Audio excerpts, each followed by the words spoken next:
The Lord be with you. I'm Deacon Keith Fournier, and our first reading is taken from the first letter of the Apostle Paul to the Corinthians. Now, about food which has been dedicated to false gods. We are well aware that all of us have knowledge. But while knowledge puffs up, love is what builds up.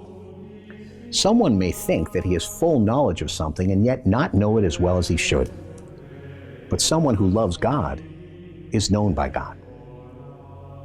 On the subject of eating foods dedicated to false gods, we are well aware that none of the false gods exist in reality, and that there is no God other than the one.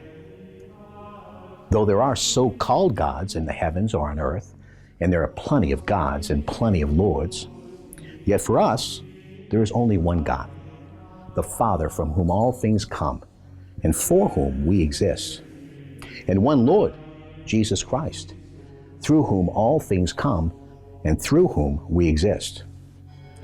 However, not everybody has this knowledge. There are some in whose consciences false gods still play such a part that they take the food as though it had been dedicated to a god. Then their conscience, being vulnerable, is defiled.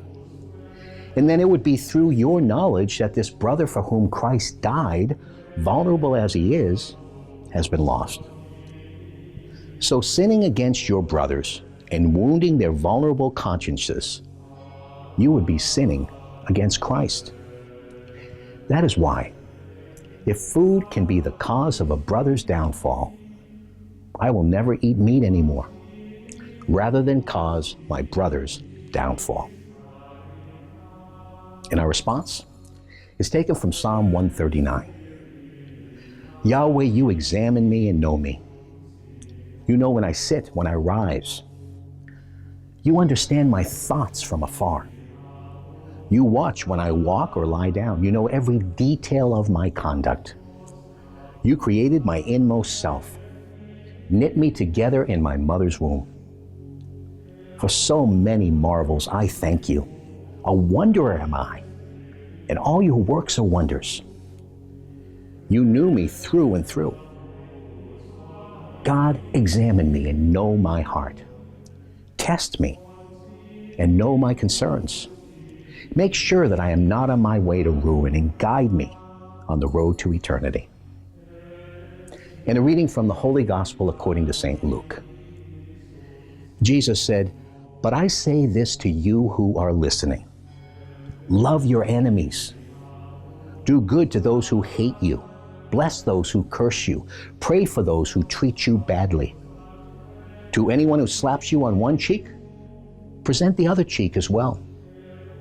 To anyone who takes your cloak from you, do not refuse your tunic.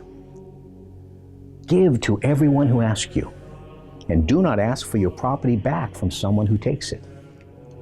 Treat others as you would like people to treat you.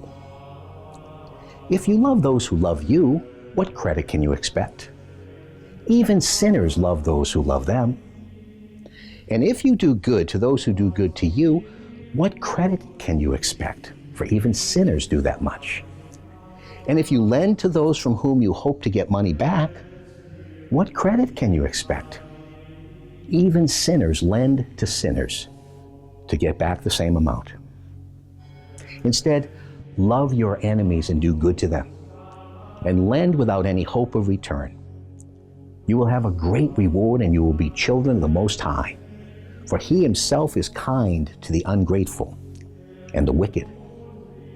Be compassionate, just as your Father is compassionate.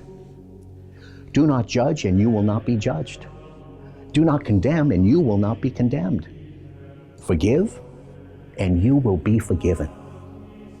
Give, and there will be gifts for you. A full measure, pressed down, shaken together, and overflowing, will be poured into your lap.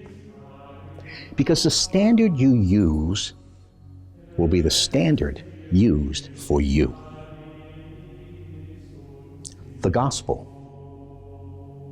of the Lord.